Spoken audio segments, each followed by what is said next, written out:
El lunes entrevistaron a un cantante en la televisión que la noche anterior le había estado cantando las mañanitas a la Virgen de Guadalupe y dijo que había sido un grande privilegio para él poderle cantar a la morenita. Así dijo, que había sido un grande privilegio. Y en la noche del domingo estaban cantándole muchos cantantes ahí y se veían todos bien emocionados. Y yo dije, pobre gente, creen que están haciendo un bien y no saben lo que están haciendo. Supuestamente estaban engrandeciendo a María. Pero aquí, en nuestro texto, vean, en Lucas 1, el Magnificat empieza en el versículo 47, el 46. Entonces María dijo, la Virgen María, engrandece mi alma al Señor. Ahí empieza el Magnificat. Empieza en el 46 y acaba en el 55. ¿Por qué se llama Magnificat? Porque la palabra Magnificat está en latín, quiere decir engrandece. Entonces, la palabra Magnificat quiere decir engrandece. Es la primera palabra. Pero los católicos se aprenden de memoria estos versículos del 46 al 55 y es una oración que según ellos se llama la Magnífica. Pero según ellos, ustedes pregúntenle a un católico quién es la Magnífica y ellos dicen que es la Virgen de Guadalupe. Pero vean, María engrandece a Dios. El que debe ser engrandecido es Dios, no ella. Pero según los católicos, quien debe ser engrandecida es ella. Si esas personas que están engrandeciendo a María, si a esas personas se les apareciera María, le decían, no, espérense, no es a mí a la que deben engrandecer, es a Él. Es Dios el que debe ser engrandecido, no el ser humano. ¿Qué es lo que María era? Pues un ser humano. Pero los hombres, en lugar de engrandecer a Dios, engrandecen al ser humano. Pobres, no saben lo que hacen. ¿Por qué engrandece María al Señor? Vean, se le apareció un ángel. Se le apareció un ángel y le dijo que ella iba a quedar embarazada. Y ella dice, pero ¿cómo voy a quedar embarazada? Pues sí, yo no he tenido relaciones con ningún hombre. Pero el ángel le dice pues que el Espíritu Santo va a obrar en ella y va a quedar embarazada milagrosamente. Pero antes de eso ya había empezado la época de los milagros. Durante 400 años, toda la época desde Malaquías hasta que el niño Jesús nació, pasaron 400 años. Y durante esos 400 años no hubo ningún milagro. Pero ven, de repente, Elizabeth, la que sería la madre de Juan el Bautista, queda embarazada. Y luego su papá de Juan el Bautista, o sea, ¿cómo se llamaba? Zacarías, él no creyó lo que le dijo el ángel, que iban a ser los padres de Juan el Bautista. Entonces se quedó mudo, otro milagro. O sea que a partir de entonces empezó una serie de milagros. El cumplimiento del tiempo había llegado. El Mesías vendría a nacer en este mundo. Y Dios quiso que esta oración que empieza a partir del 46 y termina en el 55, quedará registrada, porque esta es una oración.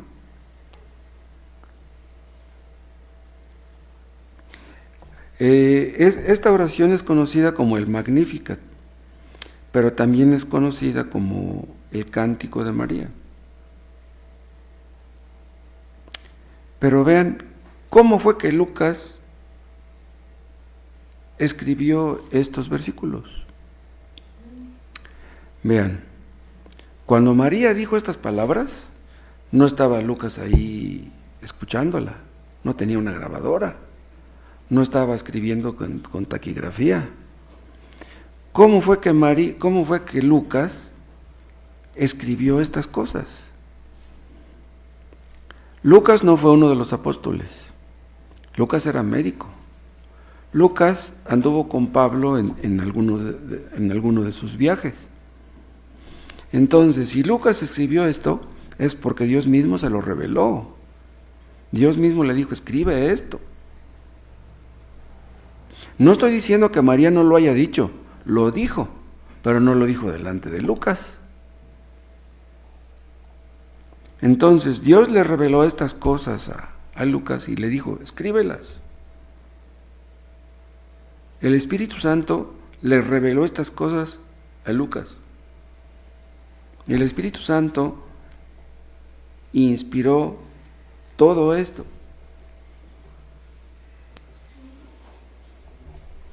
Y es por eso que tenemos esto aquí registrado. En esta oración aprendemos mucho acerca de la Virgen María. Una de las cosas que aprendemos es su fe. Una cosa que vemos en ella es su fe. Es lo que dice el versículo 45. Bienaventurada la que creyó, es ella la que creyó. Creyó en lo que un ángel le dijo. Pero ¿cómo supo ella que era un ángel? ¿Quién le dijo que era un ángel? ¿Cómo eran los ángeles? Este ángel le dijo que ella iba a quedar embarazada y ella lo creyó, aunque todavía no tenía relación con nadie.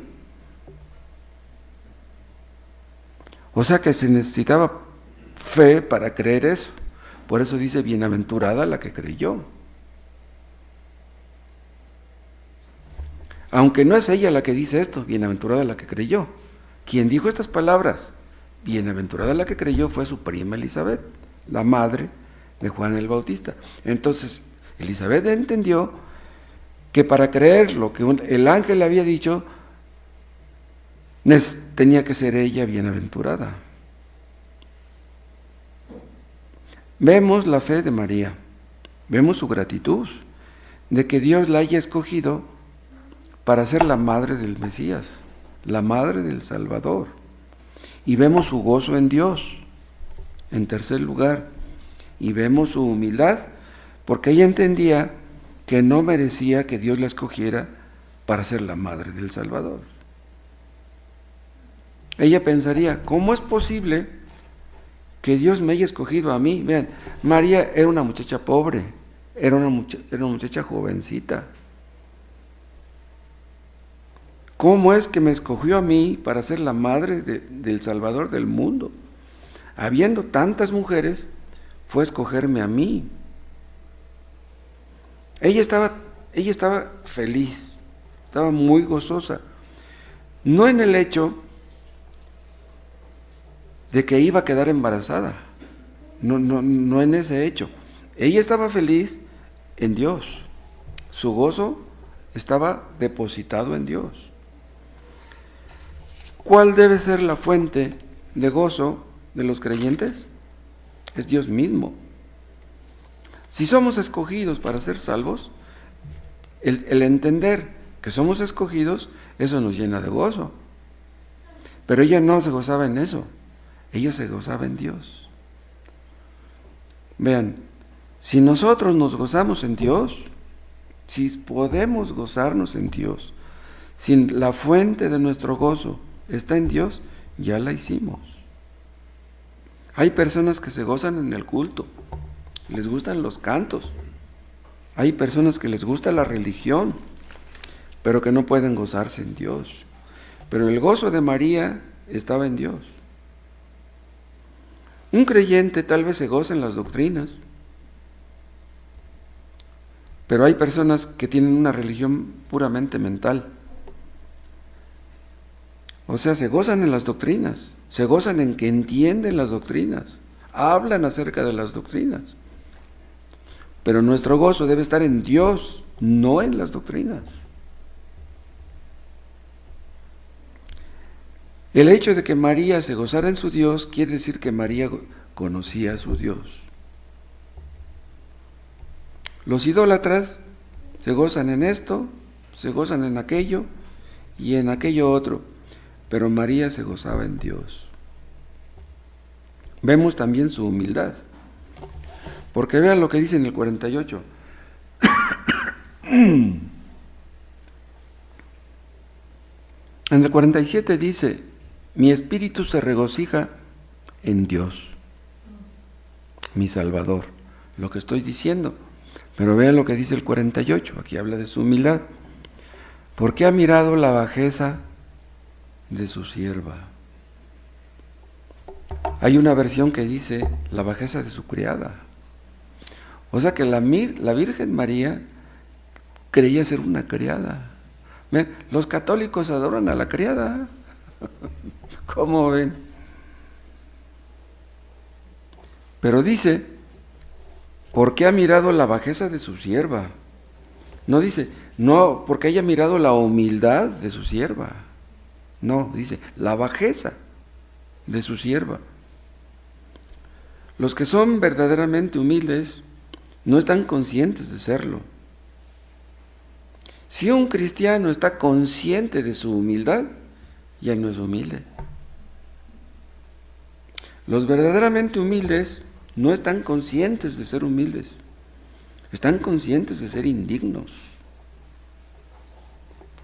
Y ella entiende que quien debe ser engrandecido es Dios. Por eso dice en el 46, engrandece mi alma al Señor. Ella no pensaba que ella tenía que ser engrandecida o que mereciera ser engrandecida.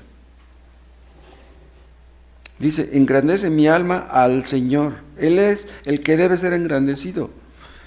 Ella no pensaba, ella no creía ser una señora. ¿Cómo le llaman a la Virgen muchos? Nuestra Señora. Cristo es nuestro Señor. Pero la palabra Señor, acuérdense, la palabra kurios en el griego, quiere decir que Él es nuestro dueño. Cristo es nuestro dueño. La Virgen María no es Nuestra Señora.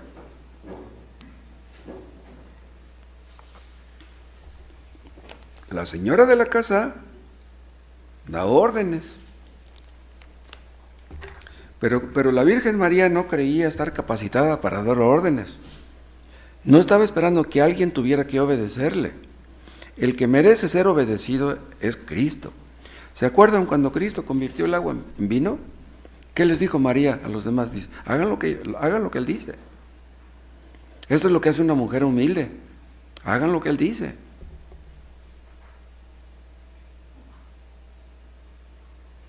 Una esposa cristiana, si se somete a su marido, le dirá a sus hijos, no esperen órdenes de mí, esperen órdenes de su padre. Hagan lo que Él dice. No está diciendo, hagan lo que yo digo, no, hagan lo que Él dice. Son millones los que reconocen a María como su señora. Los franceses hace muchos años que echaron fuera a Dios de Francia. Francia es un país pagano. En Francia vivieron los albigenses, vivieron los valdenses, y mataron a cientos de miles de cristianos los franceses. No quisieron saber nada de Dios. Y la catedral más grande de Francia es la catedral de Notre Dame. ¿Y saben ustedes qué quiere decir Notre Dame? Quiere decir Nuestra Señora. Ellos no quisieron a Dios, no quisieron a Cristo como su Señor. Ellos se levantaron una señora. Levantaron la catedral más grande de Francia a Nuestra Señora, dicen ellos.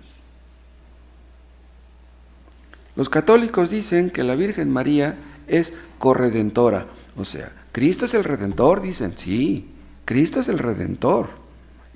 El Redentor, acuérdense, es el que pagó el rescate. Cristo es nuestro Redentor porque Él pagó nuestro rescate en la cruz. Pero los católicos le llaman a María corredentora. O sea, dando a entender, Cristo pagó en la cruz por nuestros pecados, pero la Virgen María también. Pero entonces, ¿cómo? Si Cristo pagó por nuestros pecados, ¿en qué sentido pagó ella? Esa no es ignorancia, esa es maldad. Porque los católicos que mueren sin arrepentirse, el día del juicio apelarán a su señora, pedirán que su señora les meta el hombro, pero se van a llevar un gran chasco porque esa señora no le puede meter el hombro a nadie. Vean lo que dice el versículo 47. Dice la Virgen María, y mi espíritu se regocija en Dios mi Salvador. Vean,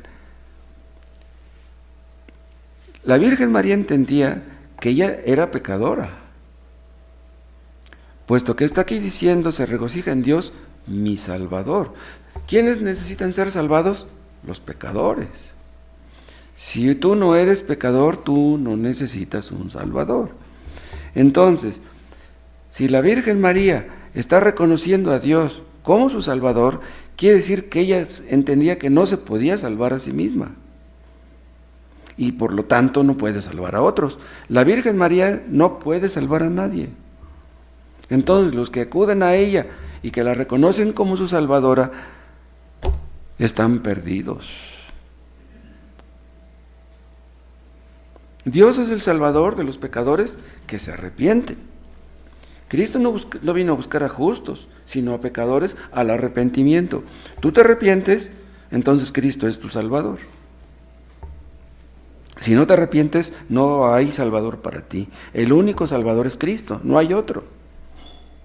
Entonces, la Virgen María reconocía que necesitaba un salvador. Ella reconocía que era pecadora. Ahora, si ustedes le dicen a un católico que antes de esto María era pecadora, van a decir, no puede ser. ¿Cómo que María era pecadora? Les metieron en la cabeza que la Virgen María era inmaculada, era pura y santa, que ella nunca pecó. Pero si aquí está diciendo la Virgen María que ella necesitaba un Salvador, es porque ella reconocía ser pecadora. Ahora, ¿cómo es que Dios escogió a una mujer pecadora para ser la madre de su hijo? Bueno, la Virgen María era una mujer pecadora, pero también era una mujer santa. ¿Cómo? ¿Es posible que una mujer sea pecadora y santa al mismo tiempo? Sí, es posible. Pero ¿cómo es posible? Vean, los creyentes somos al mismo tiempo pecadores y santos. La palabra santos quiere decir apartados del pecado. Un creyente no ama el pecado y por lo tanto es llamado santo, pero al mismo tiempo es pecador. ¿Pero cómo es posible? Pues ese es el mundo de las maravillas. Delante de Dios podemos ser al mismo tiempo santos y pecadores. Dios no iba a escoger para ser la madre de su hijo a una mujer cualquiera. Escogió a María porque ella era una mujer santa, era una mujer de fe.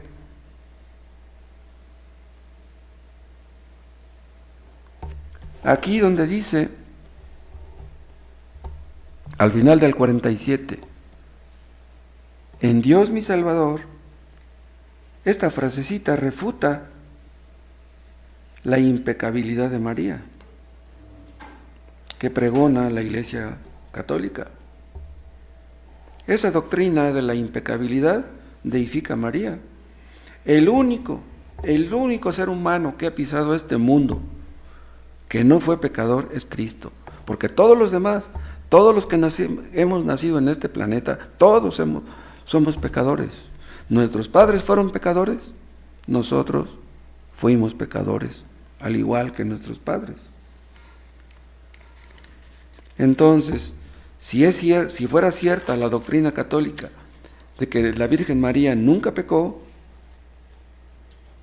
entonces quiere decir que ella fue diosa. Cristo nunca pecó, pero Él era Dios. Entonces ven ustedes el intento católico de colocar a la Virgen María en el mismo nivel que Cristo. No quieren aceptar que Cristo se cuece aparte. Poner a María al mismo nivel que Cristo es una herejía.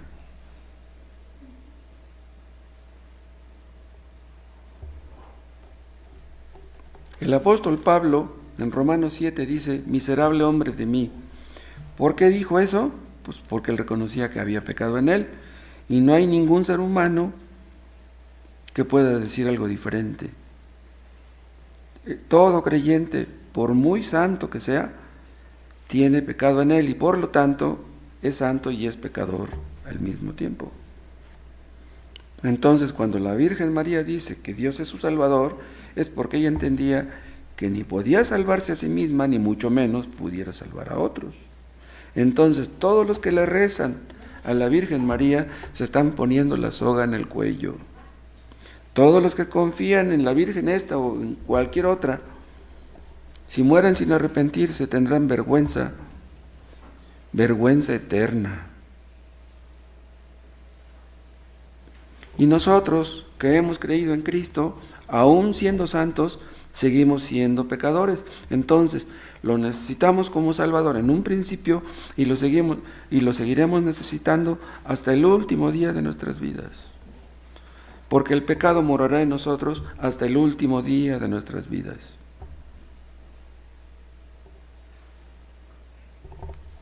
Vean en el 48. ¿Por qué ha mirado la bajeza de su sierva? Pues he aquí, desde ahora me dirán bienaventurada todas las generaciones. Bienaventurada, ¿por qué? Porque Dios la escogió para ser la madre del Mesías, la madre del Salvador. Vean en el capítulo 1, vean en el versículo 28. Y entrando el ángel en donde ella estaba, María dijo, vean lo que el ángel le dijo a María: salve muy favorecida, el Señor es contigo, bendita tú entre las mujeres. Vean cómo dice, salve muy favorecida. No, la Virgen María no solamente fue favorecida, sino que fue muy favorecida. Dios le hizo un favor muy grande. Ella no merecía cargar en su vientre durante 9 meses al que sería el Salvador del mundo. Pero era favorecida por ser la madre del Salvador del mundo. Ella fue favorecida mucho más que por eso, sino que fue favorecida por ser una cristiana verdadera, por creer en Dios. Vean lo que dice el 45, bienaventurada la que creyó. Vean, ella creyó porque Dios le dio la fe salvadora, y es por eso que ella fue bienaventurada. Dichosos, felices todos los que creen. Nadie cree en Dios por naturaleza. Entonces, si tú crees en Dios, si tú crees en Cristo, eres bienaventurado. Eres bienaventurado por ser creyente. Todos los que son creyentes es porque Dios les dio la fe. ¿No tienes fe? Esta clase de fe, Dios no te la ha dado. ¿Se la has pedido? ¿Por qué bienaventurados los que creen? Porque muchos oyen y no creen. Muchos oyen la verdad, les entra por un oído y les sale por el otro. Entonces, si tú has creído verdaderamente que Cristo es el Salvador del mundo y es tu Salvador, tú eres bienaventurado. ¿Qué quiero decir con todo esto? Que María se regocijaba en Dios por haberle escogido para salvación. Ese era el asunto. El asunto no era que la hubiera escogido para ser la madre de Jesús. En realidad esta palabra bienaventurados se aplica a todos los creyentes. No solamente se aplicó a María, se aplica a todos los creyentes. Somos bienaventurados porque somos perdonados, porque somos salvados, porque somos escogidos. Entonces, esta bienaventuranza de María, por ser la madre del Mesías, era algo secundario. Nosotros, los que somos llamados al ministerio, somos privilegiados. Es un privilegio que Dios nos llame para servirle en el ministerio. Pero somos privilegiados no tanto por ser llamados al ministerio, somos privilegiados principalmente por ser salvos. Primero salvados y luego llamados al ministerio. El llamamiento al ministerio es algo secundario. Y comparen todo esto con lo que dice Lucas 11.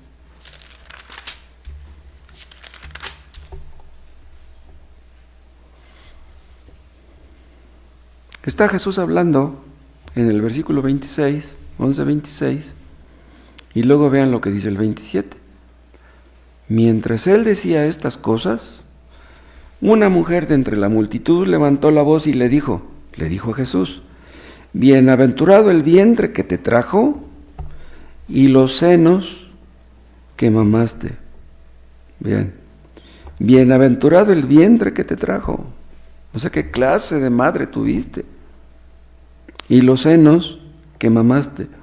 Y él dijo, Jesús, antes bien, bienaventurados los que oyen la palabra de Dios y la guardan. Vean, ¿quiénes son estos? Los creyentes, los escogidos.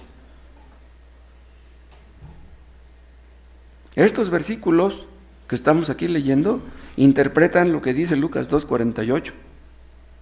María era bienaventurada no por haberle dado el pecho al niño Jesús, era bienaventurada por obedecer a Dios.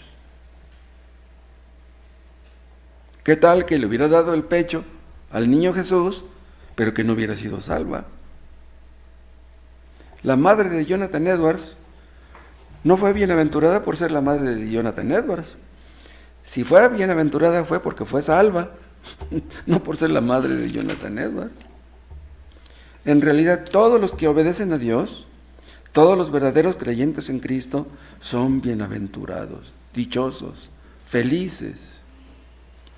No solamente los que oyen la palabra, dice Cristo, dice, los que oyen la palabra de Dios y la guardan, pues ¿de qué sirve que escuchen una predicación y otra, una el domingo y otra el lunes y otra el martes y otra el miércoles, pero no guardan la palabra?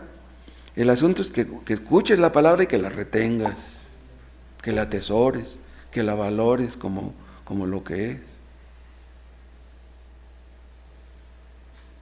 Dice en el versículo, vuelvan a su texto, en Lucas 1, y vean el versículo 49. Bueno, ven al final del 48.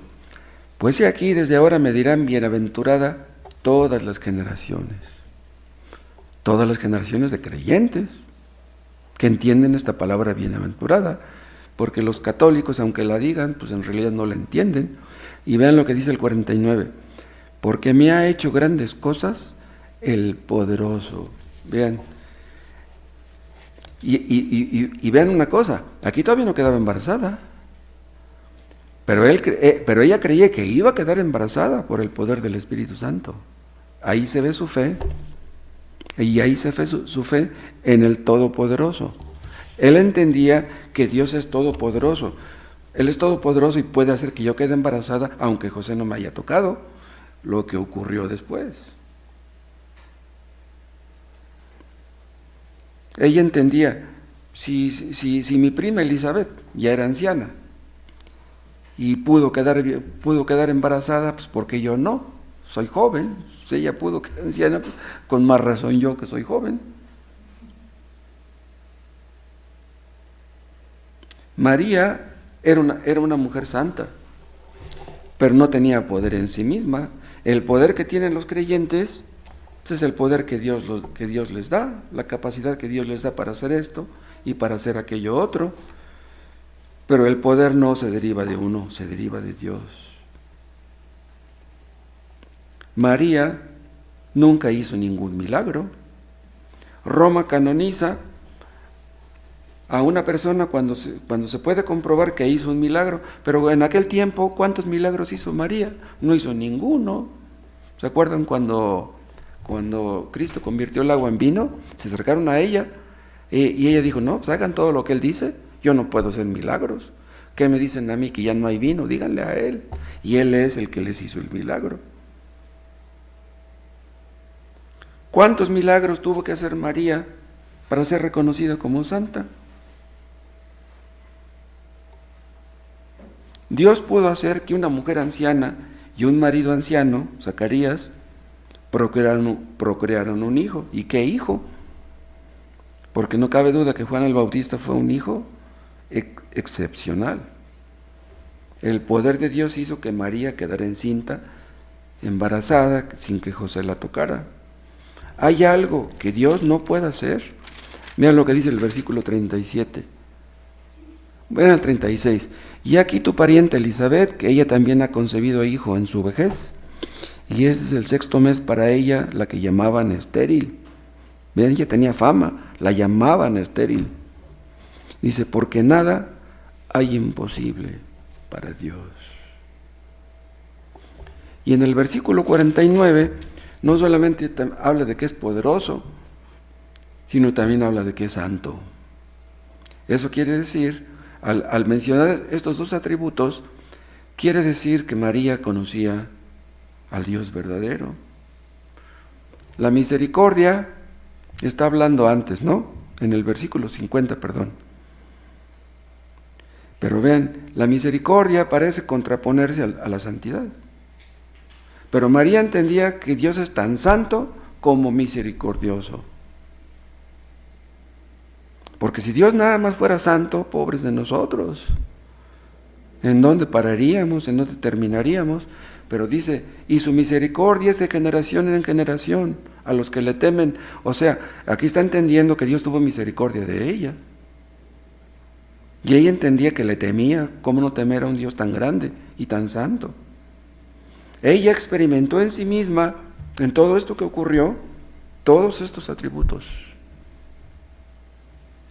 Vio el poder de Dios, vio que Dios es santo, vio que Dios es misericordioso. Por eso en su cántico engrandece a Dios. En realidad toda esta oración engrandece a Dios. Entonces, como dicen estas personas que la magnífica es María, no. El magnífico es Dios.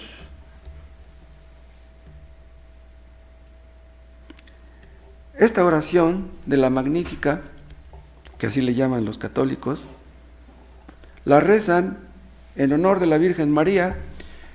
Creen que repitiendo esta oración tendrán 100 días de indulgencia. Ellos creen que la Magnífica es María, engrandecen a María y minimizan a Jesús. Blasfeman al repetir esta oración. La oración verdadera, acuérdense ustedes, engrandece a Dios. La oración verdadera busca la gloria de Dios. La oración verdadera está centrada en Dios, en su voluntad. Y además de una oración, es una alabanza. ¿Sí? Porque dice en el 47, y mi espíritu se regocija en Dios, mi Salvador. Sin alabanza no hay oración. Siempre que oremos, debemos alabar a Dios. No se trata nada más de estarle pidiendo esto y de estarle pidiendo lo otro. Debemos darle gracias a Dios porque motivos sobran para agradecerle y para alabarle.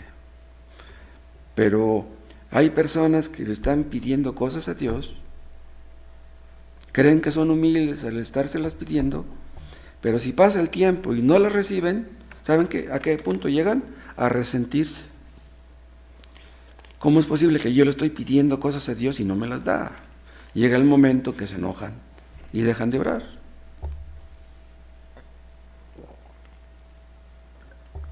Concluyen que la oración es una pérdida de tiempo. Estoy pide y no me da, pues ya mejor no le voy a pedir nada.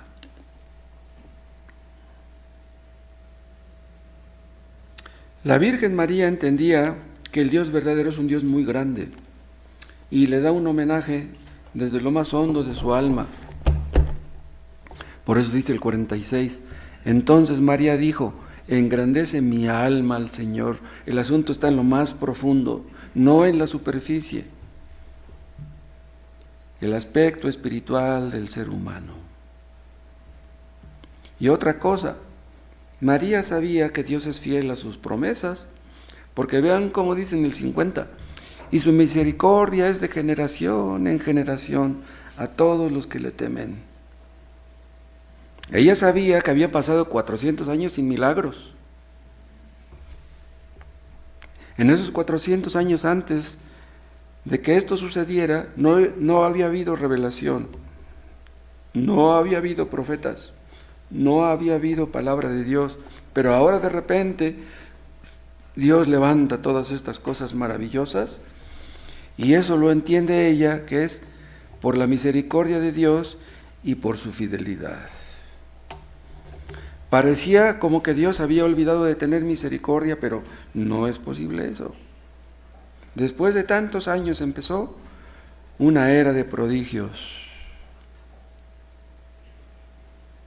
María entendió que todo lo que estaba viendo, que todo lo que estaba oyendo y experimentado era debido a que Dios es fiel a sus promesas.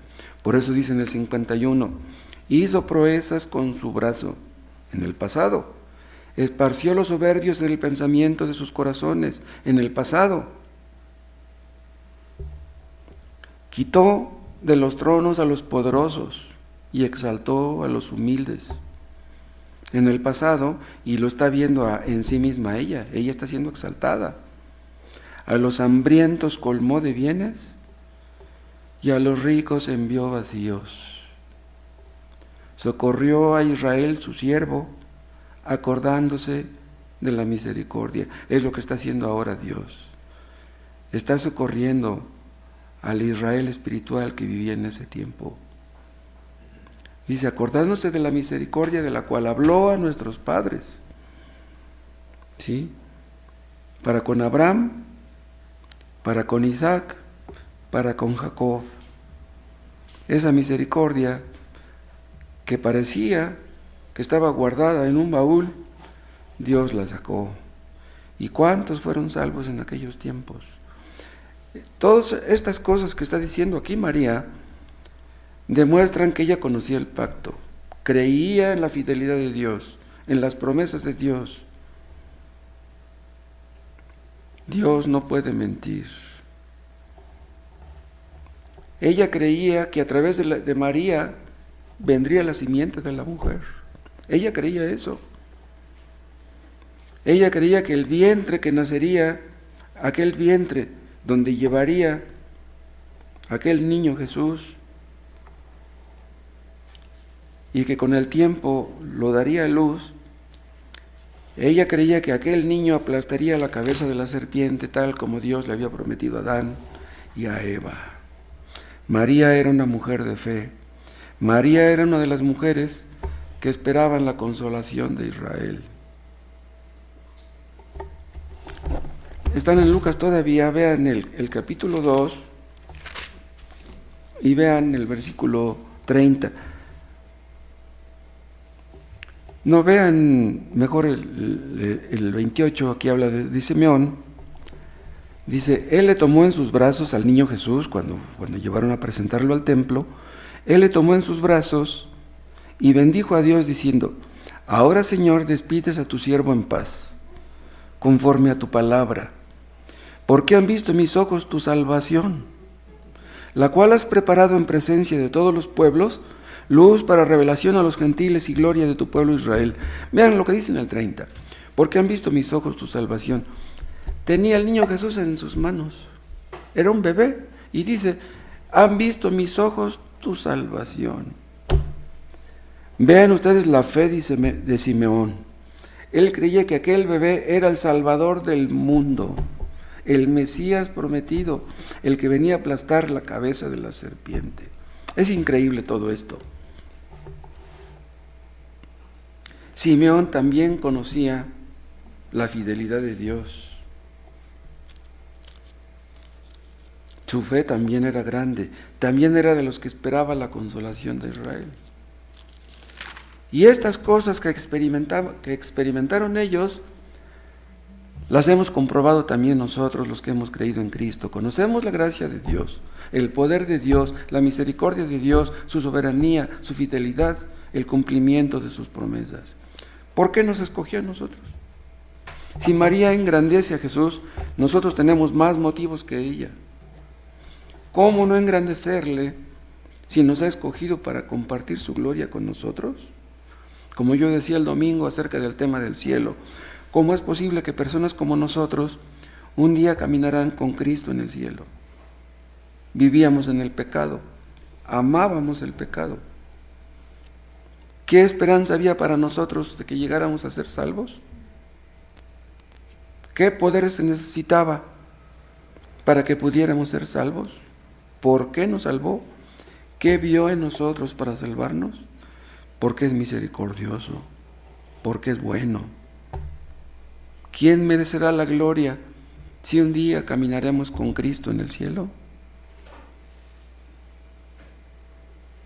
María dice ser la criada del Señor, dice su sierva, pero yo les dije que hay otra traducción donde dice su criada. Roma y los católicos se engrandecen a la criada y pasan por alto al Señor. Todas las sectas, todas las religiones falsas exaltan a los criados, a la criada, al reverendo, al sacerdote, al pastor, pero no a Cristo. Es lo que hacen todas las sectas falsas. Ponen por encima al hombre. Cristo debe estar por encima. Cristo debe de recibir toda la gloria. Él debe estar por encima de todos. Las religiones que exaltan a Dios, las religiones que exaltan a Cristo, son las religiones verdaderas. Todas las religiones falsas giran alrededor del hombre, predican al gusto del cliente, cuidan de no ofender al que da más dinero. Nosotros, como Juan el Bautista, queremos que Cristo crezca, que Cristo sea engrandecido, que nosotros menguemos. Los inconversos quieren lo contrario. Los hipócritas quieren que se les diga que valen mucho, que son muy importantes. Ellos quieren ser engrandecidos, pero estamos aquí para engrandecer a Cristo. Él es el que merece ser engrandecido. Todos estos versículos, desde el 46 hasta el 55, engrandecen a Dios. María entendía que Él es el único que merece ser engrandecido. María entendió que Dios como soberano quita de los tronos a los poderosos, los que creen ser poderosos. ¿Qué pueden hacer los poderosos de este mundo ante el poder de Dios? Dios resiste a los soberbios y da gracia a los humildes. Así ha sido siempre y así será hasta que Cristo venga. Dios está en contra de los soberbios, de los que no quieren obedecerle, y da gracia a los humildes. María no podía entender cómo una mujer tan joven, tan pobre, tan desconocida, fuera escogida para llevar en su vientre al Salvador del mundo. No podía entender eso. Ella creía ser exaltada y veía a los poderosos por los suelos. No tenemos que envidiar a los poderosos, no tenemos que envidiar a los millonarios.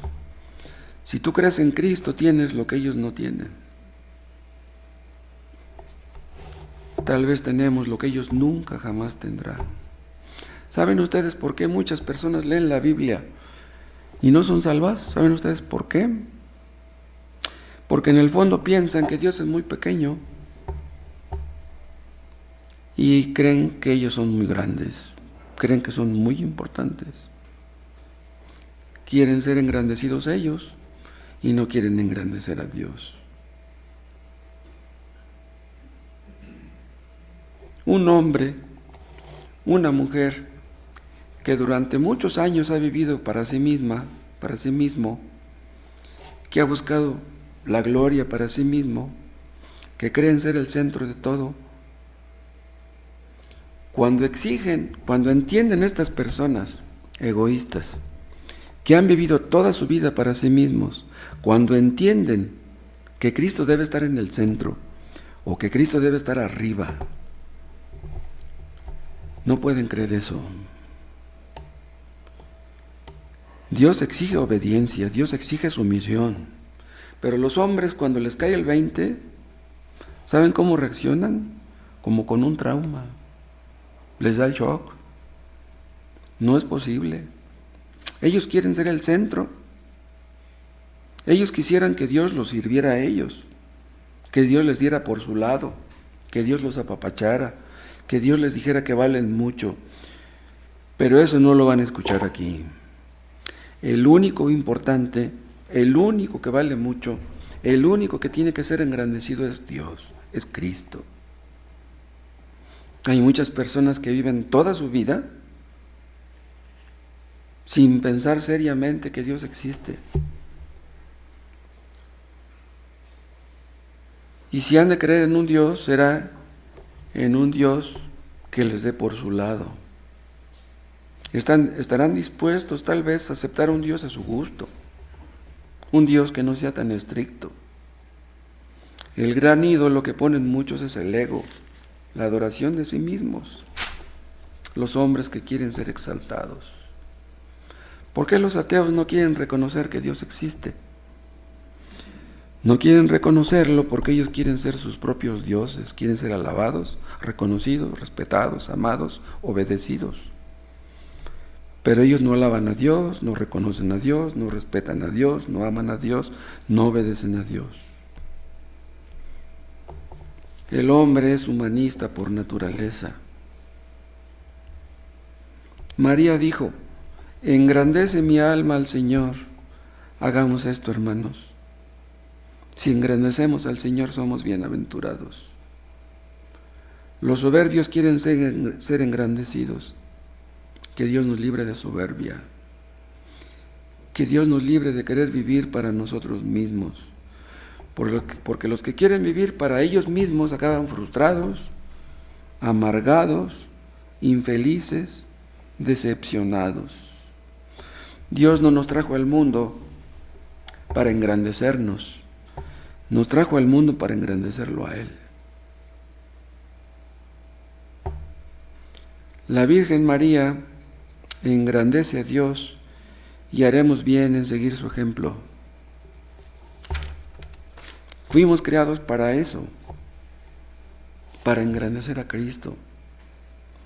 Pero dirán ustedes, ¿nosotros podemos engrandecer a Cristo? Dios es muy grande. ¿Cómo es que lo podemos engrandecer? Dios no puede ser más grande de lo que es. Un niño cuando es pequeño ve a su papá como muy grande, lo ve hacia arriba. Pero ese niño va creciendo y llega el momento en que ya no lo ve grande, ya lo ve de su tamaño. Y hay hijos que están más altos que su papá, pues ya lo ven hacia abajo. Pero los creyentes, conforme vamos creciendo, en lugar de ver a Dios cada vez más pequeño, lo vemos cada vez más grande. Él crece y nosotros menguamos. Así debe ser. Es increíble esto. La vida cristiana está llena de paradojas. ¿Cómo podrá un inconverso entender esto? Mientras más crece un creyente, más grande ve a Dios y más pequeño se ve a sí mismo. Engrandezcamos a nuestro Dios y Salvador, y que los que nos rodean, los que nos conocen, nuestros amigos y parientes, que entiendan que Él es Dios, que no hay nadie como Él. Engrandezcamos a nuestro Dios hablando de Cristo a los que nos conocen, digámosle cuán grande Salvador es Él. Que sea engrandecido cuando hablamos de la verdad, cuando hablamos de su palabra. Que Cristo sea engrandecido al final de este año y que sea engrandecido todo el año que viene, desde el primer día hasta el último. Que sea engrandecido el Señor en cada familia, que sea engrandecido Cristo, no el marido, no la esposa, no nuestros hijos. Que Cristo sea engrandecido, que Cristo reine, que Cristo ocupe el lugar que le pertenece. A veces nos llenamos de soberbia y quisiéramos reinar y ser pequeños dioses. Quisiéramos la preeminencia, el predominio, buscar la gloria. Que Dios nos perdone y nos libre. La gloria le pertenece a Él y nada más que a Él. Engrandezcamos a Cristo, nuestro Salvador, y sigamos el ejemplo de la Virgen María. Gracias, Padre, por tan grande Salvador que tenemos. Tú eres un Dios muy grande. Tu Hijo Jesucristo es un Salvador muy grande. Tu Espíritu Santo es un Espíritu muy grande. Oh Dios, haznos entender cuán grande eres tú y muéstranos a nosotros nuestra pequeñez, nuestra insignificancia. Pero tomados de tu mano, Padre, seremos capaces de grandes cosas, porque tú eres un Dios muy grande. No porque nosotros lo seamos, pero tú sí lo eres. Gracias por Cristo. Padre, te pedimos por tanta gente, oh Dios, que en estos días han venido a adorar en la basílica a quien no merece la adoración. Pobres, no saben, ayúdales, Dios, y abre sus ojos para que entiendan, para que vean. Oh Dios, salva a muchos en este mundo, en este México idólatra. Hay tanta ignorancia en este país, oh Dios. Oh Dios, levanta muchas iglesias en México. Oh Dios, enséñanos a nosotros a ser responsables y fieles en buscar la salvación de los que nos rodean, a ser sal y luz en medio de tanta ignorancia y tanta corrupción que hay en este país. Te lo pedimos por Cristo Jesús. Amén.